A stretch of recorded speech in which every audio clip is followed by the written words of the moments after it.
o nosso mercado ele está mudando, ele mudou muito rápido, especialmente depois da pandemia, né? O ano passado já foi um ano extremamente desafiador, porque a pandemia, ela teve um fator na pandemia que é interessante, que foi o seguinte: houve sobra de dinheiro e as empresas não sabiam aonde colocar esse negócio, esse dinheiro. E aí existia um negócio chamado tecnologia, porque foi todo mundo para casa. Então, mesmo quem nunca teve um computador começou a comprar um computador. Quem nunca tinha feito uma reunião pelo Zoom começou a fazer Zoom. E foi todo mundo para essa área de tecnologia. As empresas disseram: eu não tenho, está sobrando dinheiro, eu não tenho o que fazer, vou investir em transformação digital, porque esse vai ser o futuro. E aí veio uma enxurrada de dinheiro. E quando dá uma enxurrada de dinheiro, pessoal, é muito fácil administrar e testar as coisas. Só que quando você tem uma abundância de algum tipo de recurso, e nesse caso era o dinheiro, a administração, a gestão, ela não precisava ser louvável para que as coisas funcionassem de alguma maneira. Imagina que você está navegando num barco, num rio, e lá no fundo desse rio tem muitas pedras. Só que como o rio está muito cheio, o volume de água é muito grande, você navega por cima das pedras. Nessa analogia, as pedras são os problemas. Só que a questão é que uma hora esse rio seca, uma hora a grana acaba, como a grana acabou, e aí as pedras começaram a aparecer. E aí o bicho pegou. O que as pessoas querem? O que as empresas querem? Elas querem ver resultado, aumento de cliente. Elas querem ver redução de custo. Elas querem ver aumento no uso do produto. Elas querem ver resultados de negócio. Então, aqui é a primeira dica.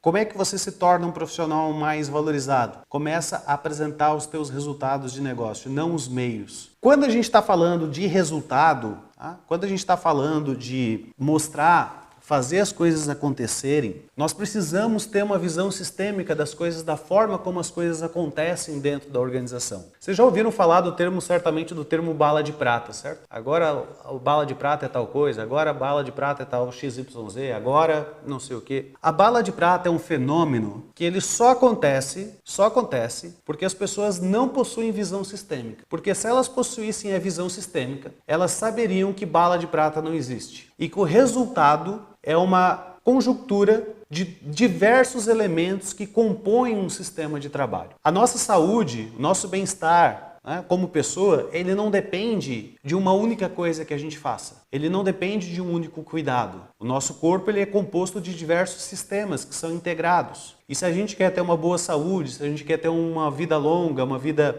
saudável, nós precisamos cuidar de diversas áreas da nossa saúde. Nosso corpo, nossa mente, a nossa respiração. Da mesma maneira, a gente tem as organizações. E a gente precisa começar a observar, ter um pouco dessa visão sistêmica, trazer isso para dentro do nosso trabalho. Então, basicamente assim, se a gente estiver falando a grosso modo, quando a gente vai começar a pensar em algo que a gente vai fazer, um produto, um serviço, uma melhoria de um produto, seja o que for, a gente diz o seguinte: olha, eu vou começar aqui pesquisando o meu mercado. Marketing aqui não é no sentido de publicidade e propaganda. Normalmente as pessoas entendem marketing como sendo publicidade e propaganda. Isso aí é uma das coisas, uma das funções do marketing, né? Mas o marketing mesmo, com M maiúsculo, tem a ver com mercado, segmentação, público-alvo, entendimento das necessidades, negócio. Então eu começo lá com o marketing daquilo que eu quero fazer. Uma vez entendendo as oportunidades, então eu digo, olha, eu vou ter que fazer uma gestão de produtos aqui. Se eu vou fazer um produto, eu tenho que gerenciar minimamente esse produto. Eu tenho que entender para onde que eu vou nesse produto. Eu tenho que ter uma visão de onde eu quero chegar a esse produto. Eu tenho que ter um roadmap desse produto. Eu tenho que ter investimento desse produto. Porque uma coisa que os diretores, que os acionistas das empresas pedem muito legal, quanto é que a gente vai gastar e quanto é que a gente vai retornar desse produto? Esse tipo de pergunta não mudou porque a gente está no mundo ágil. Tem coisas que continuam igual, a gente só entrega isso de uma forma diferente. Então eu preciso ter. Se eu for fazer um produto e esse produto envolva tecnologia, é muito bom que antes de eu começar esse produto, eu tenha minimamente definido que tecnologia, que arquitetura que eu vou usar. Eu vou fazer isso em que tipo de plataforma, que tipo de linguagem, qual arquitetura que eu vou usar minimamente para eu começar a trabalhar. E aí sim, eu venho e desenvolvo esse negócio. Uma vez que você tenha desenvolvido isso, de alguma maneira você vai precisar fazer uma gestão de conhecimento disso aqui. Porque o produto que você desenvolveu, esse produto ele vai precisar ser vendido, ele vai precisar ser suportado, as pessoas vão perguntar para ele, para como usa. Eu preciso vender esse produto de alguma maneira. Uma vez que eu tenha vendido, tem que entregar, né? Entregar aqui serviços. seja entregar fisicamente aquilo que eu vendi por meio da tecnologia, seja implantar a tecnologia. Uma vez que eu implantei, eu tenho que dar suporte, eu tenho que ter um serviço de atendimento ao cliente minimamente estruturado e que saiba operacionalizar. Eu preciso ter um relacionamento com o cliente, que agora uma visão mais moderna aqui, a gente poderia dizer que é o nosso sucesso de cliente, que cuida da jornada desse cliente como um todo. Depois eu cuido do ciclo de vida inteiro desse produto. Se eu tiver canais, parcerias, eu cuido disso até que tudo isso volta para o marketing. Vocês já devem ter ouvido falar numa expressão assim, a gente precisa fazer as coisas rodarem como um reloginho, como uma engrenagem aqui na empresa. Essa visão, ela é uma visão mecanicista de entendimento disso como sendo uma única roda disso aqui, ó, como se uma área fosse passando as coisas para outra área. E que se ao marketing passar a bola para gestão de produto passa para tecnologia, que passa para desenvolvimento, e se a gente azeitar bem essa passagem de bola, tudo vai acontecer bem. As coisas não acontecem assim dentro da organização. As áreas, na verdade, elas não possuem esse relacionamento de um para um.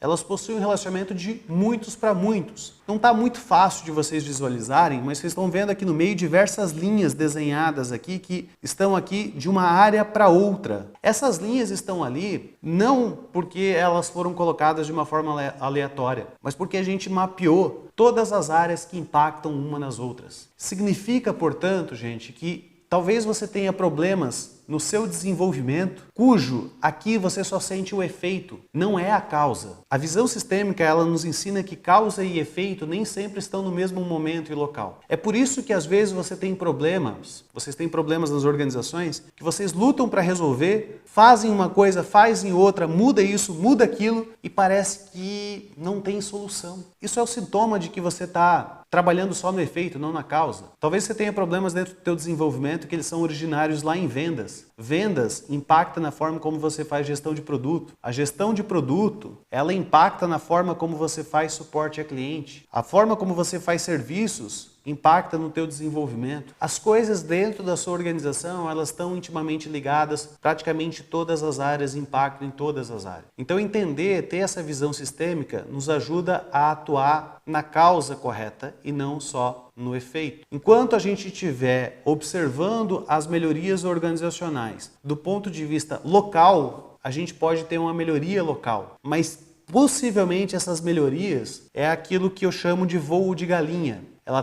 Ela faz um esforço enorme, sai correndo e tal, e vai, bate as asas, voa, e aí depois o que acontece? Paf, cai no chão e se esborracha. E fica pior do que antes. Então, enquanto a gente não tiver trazendo essa visão sistêmica para o jogo, talvez, e muito provavelmente, você esteja apenas enxugando gelo, tentando fazer melhorias locais, e enxugando o gelo. Melhora um pouquinho, piora, melhora mais um pouquinho, piora, melhora mais um pouquinho, piora. Vamos dar uma olhadinha aqui, ó, uma situação aqui só para a gente fazer uma autoavaliação. Veja se isso acontece no seu time, na sua empresa ou com você. Alguém reclama que as equipes têm performance aquém do desejado? Você tem dificuldade em lidar e orquestrar produtividade e qualidade? Ou seja, eu tenho que escolher entre uma coisa e outra? Ou eu entrego mais rápido e com menos qualidade, ou eu entrego com mais qualidade e menos rápido? Aquele negócio que, às vezes para cumprir o prazo, a gente deixa ali de fazer o teste, a gente faz aquele negócio que cada canto no Brasil chama de um jeito diferente, né? Mas é o chuncho, a gambiarra, o POG,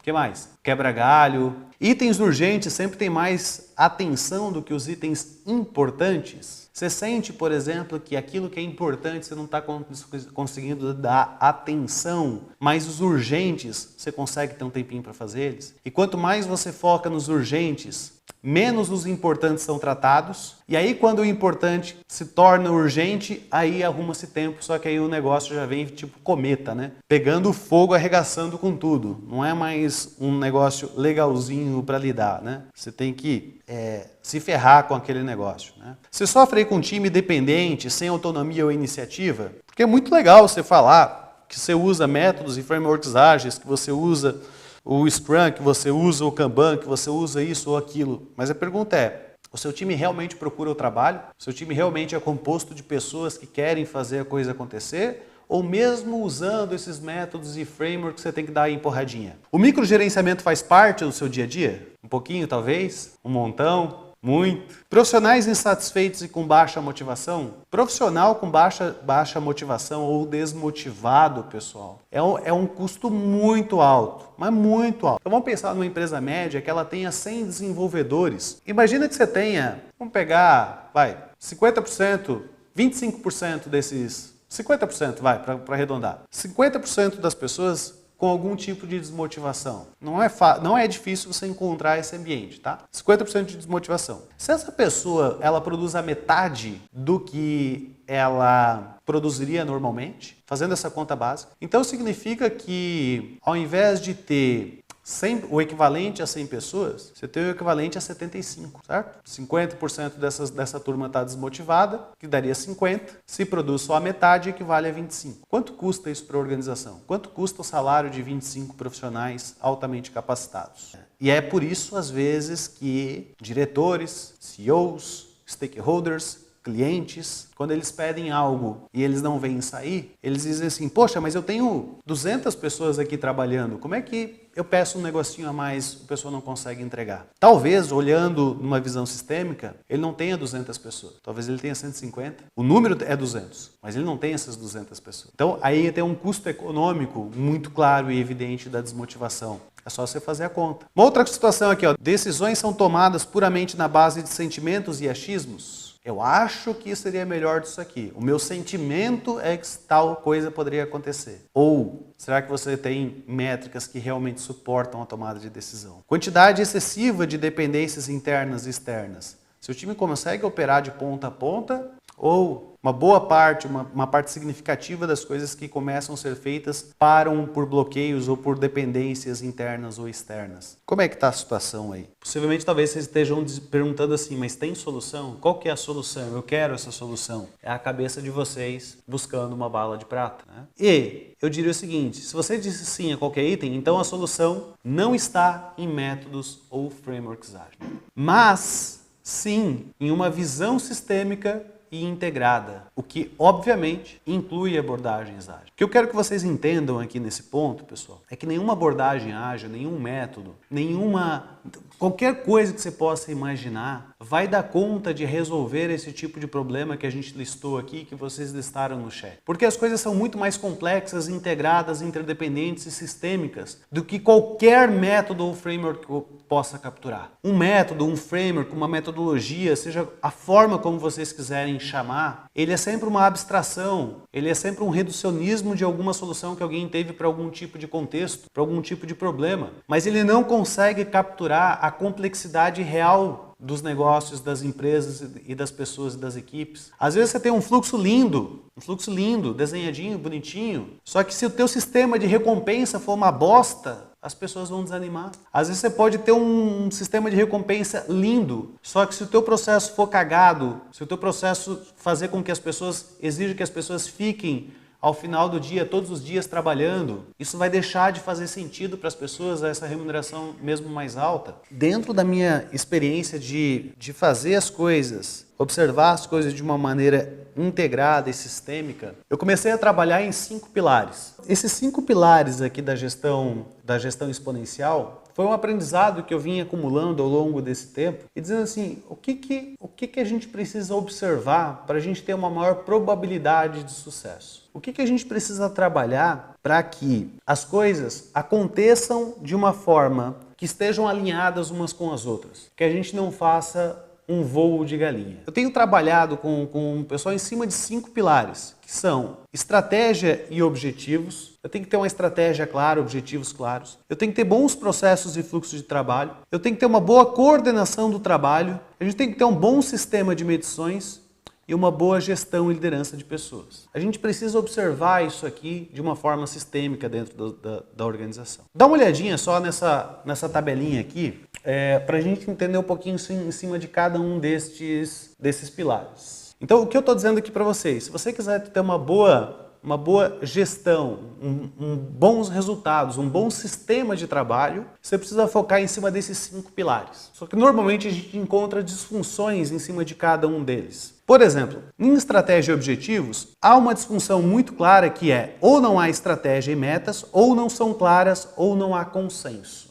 Quando você não tem meta, quando você não tem estratégia, isso não está claro ou não é consenso, isso aqui resulta em algo que eu classifico como uma confusão. As pessoas ficam confusas. Será que eu vou por aqui ou vou por ali? Será que esse é o caminho certo ou esse não é o caminho certo? E aí a gente tem alguns efeitos. Veja se você se identifica. Sem direção comum, pessoas se movimentam em diferentes sentidos e aí começam as brigas entre as áreas, porque um acha que tem que fazer de um jeito, outro acha que tem que fazer outro. Comercial vende uma coisa que vendas, que é a parte de quem produz não quer entregar. Quem produz reclama que vendas vendeu errado, vendas diz que não consegue vender porque a produção não entrega o que ele vendeu. O cliente liga para reclamar de um produto ou para falar de alguma situação. A parte de desenvolvimento fala que o suporte é que não está sabendo responder a dúvida. O suporte reclama que não é atendido de uma forma clara, né? Ou seja, as coisas começam a se movimentar em lugares diferentes. E principalmente não há critério para boa tomada de decisão. Quem trabalha próximo de donos de produto, product managers, seja lá a forma como vocês quiserem chamar, percebe o quão difícil é você fazer uma priorização do que precisa ser feito quando você não tem uma meta, um objetivo, um direcionamento comum, né? As coisas ficam muito baseadas em quem berra mais alto. Essa que é a verdade, né? O direcionamento está na cabeça de uma pessoa, talvez o CEO, um diretor, algo nesse sentido, e ele pode mudar de ideia, ele muda e aí todo mundo se ferra porque não consegue entender esse negócio para onde que vai. Lá em processos e fluxos de trabalho, né, uma disfunção, processo sem estrutura, fluxo não gerenciado, políticas inadequadas. Processo ruim, fluxo não gerenciado, pessoas sobrecarregadas.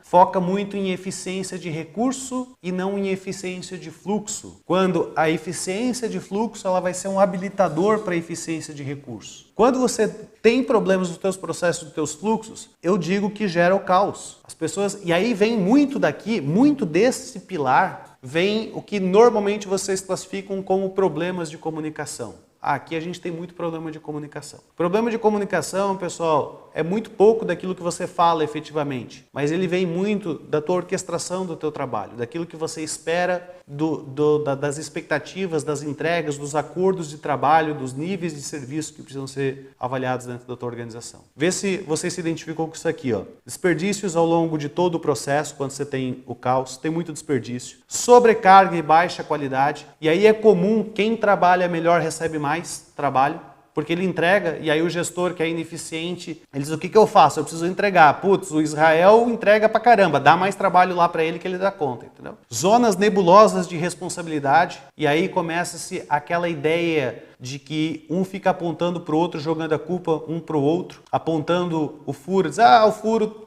né? Tem um furo aqui do lado do seu barco, né? Como se as pessoas não estivessem dentro do mesmo barco, baixa produtividade de uma forma geral. Quando a gente está falando do pilar de coordenação dos trabalhos, eu estou falando de estrutura de times não alinhadas à estratégia e ao fluxo de trabalho. Rotinas de acompanhamento ineficientes. Então, quando eu estou falando de coordenação de trabalho, eu estou falando basicamente de a forma como você estrutura o teu time, a forma como você gerencia, como você evolui o teu time, como você tem as rotinas de acompanhamento do seu time. Quando essas coisas não estão claras, você tem atrito, é fricção o tempo inteiro, um time com o outro. Você tem morosidade em se adaptar às mudanças, centralização excessiva e desnecessária, tudo precisa passar para alguém para tomar uma decisão. Falta de autonomia e senso de dono, excesso de dependências, baixa confiança, que baixa confiança no sentido de eu não confio, a gente não confia um nos outros, e aí entra muito também no microgerenciamento. Sistema de medições, métricas insuficientes ou inadequadas, ausência de um modelo para análise crítica de resultados. Então a gente não sabe muito bem o que medir, ou não mede direito, ou não tem as informações corretas. Isso aqui resulta numa miopia. Decisões mal informadas, mal formuladas, sem base para melhoria contínua. Eu não sei se está melhorando ou está piorando. Você chega e você pergunta, e aí, melhorou esse negócio? O cara fala, o nosso sentimento é que está melhor. Aí eu respondo, sentimento eu tenho pela minha filha, pelo meu filho, pela minha família, o sentimento, como assim, cara? O cara pálido me ajuda aqui, pô. Melhorou ou não melhorou esse troço? Se você não sabe dizer se melhorou ou piorou, se esse mês nós estamos melhor do que o mês passado, cara, você está perdido, você está míope, está fazendo tudo menos gestão. Cultura baseada em achismos. E aí vem os top-downs. Eu acho, já que todo mundo é para achar, quem que acha mais? O diretor, o dono, pô. Eu ainda acho, por mais louco que os mundos estejam, eu ainda acho que os diretores e donos têm um negócio maior que todo mundo, né? Então, eles acham mais. Comportamentos inadequados. Por quê? Aí vem a questão também, a forma como você mede as pessoas, ela molda o comportamento delas. Então, se você tiver uma medição errada, se você estiver medindo de forma equivocada ou não medindo, você possivelmente está coletando ou está tendo comportamentos que você não espera. As coisas precisam estar alinhadas, os objetivos, a forma que você vai medir, os comportamentos esperados. Lá no pilar da gestão e liderança, as pessoas não são desenvolvidas, não têm autonomia, né? A autonomia é inadequada, valores não são considerados, uma queixa muito comum. E aqui a questão não é nem questão de ser certo ou errado, pessoal, tá? Porque eu não acredito que exista valores certos e errados. Valores é uma coisa boa, não estou falando de entropia, né? Eu não estou falando de valores entrópicos, ok? Normalmente quando a gente fala de valores, a gente está falando de uma coisa boa, uma coisa positiva. Então eu particularmente não acredito que você tenha valores errados ou certos. O que eu acredito é que muitas vezes você tem uma cultura desalinhada. E quando você tem uma cultura desalinhada, cada um acha que a cultura tinha que ser de um jeito. E elas não entendem qual é a real cultura da organização. E aí você começa a ter comportamentos de todos os tipos. E é muito frequente o desempenho, a performance individual se sobressair ao comportamento. Então nós temos pessoas que se comportam de uma maneira que muitas pessoas ali entendem que ela é errada, equivocada, não é certa, ao passo de que essa pessoa muitas vezes ela é até promovida porque ela teve um desempenho. É aquele negócio assim, o cara bate na mesa, ele grita, ele é desrespeitoso, mas ele entrega. Né? É a gestão Maluf, rouba, mas faz. Né? Eu grito com todo mundo, mas eu entrego o negócio. Enfim, isso acaba minando a produtividade. Você tem uma baixa produtividade, esforço sem resultados de valor, baixa proatividade, baixa satisfação, alto turnover dentro da organização. Isso aqui é um cancro dentro da organização, né? Porque tipicamente as pesquisas apontam que um profissional, para ele começar a performar dentro da empresa, performar legal, ele demora 6 meses. Então, durante os 6 meses, ele não performa o que ele poderia performar. Ele gasta 6 meses até estar em altitude de cruzeiro, de voo. E aí, às vezes, você vê o turnover médio das organizações girando em um ano e meio. O cara fica um ano e meio, ele sai da organização. Ou seja, quando ele começou a ficar bom, ele vai embora.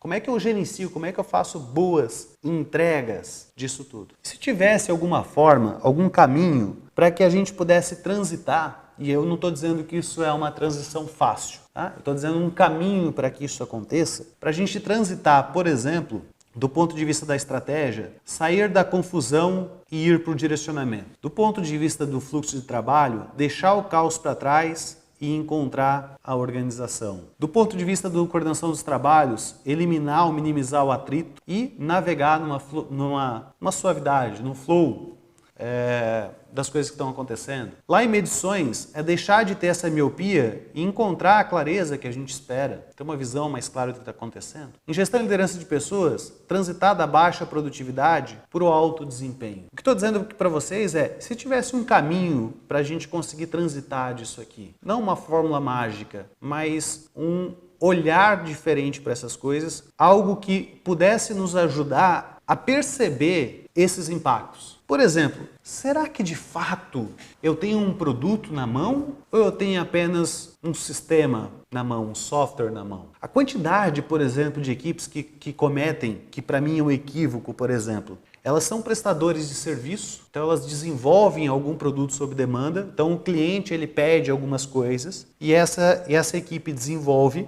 Só que esse produto não é da empresa que desenvolve, ela presta serviços. O famoso outsourcing, desenvolvimento sob demanda, ou ainda um nome que eu não gosto muito, mas é conhecido, fábrica de software. E aí você vai ver, e dentro desses ambientes, você tem um PO. E o PO, o problema não é nem ter o PO. O PO ele acha que ele é de fato dono do produto. E aí começa a dar um monte de merda. Faz sentido? Mas ele não é dono do produto. O dono do produto é o cliente, cara pálida. Você nunca vai conseguir imprimir aquilo que está escrito lá nos guias, aquilo que você aprende no curso. Porque aquele contexto que você atua, você não é o dono do produto. O produto não é teu, você é um prestador de serviço. Porque você está dizendo que você não pode mais ter dono de produto nesse contexto? Você pode ter o nome, o cargo, rápido, mas entenda suas atribuições para não gerar falsa expectativa nas pessoas. A satisfação, pessoal, ela é medida em relação à realidade ou à expectativa menos a realidade, ou realidade menos expectativa. Se a tua expectativa for muito alta e a realidade, embora possa ser boa, for menor que a tua expectativa, você vai ficar insatisfeito. Faz sentido? Então eu tenho que olhar isso. Né?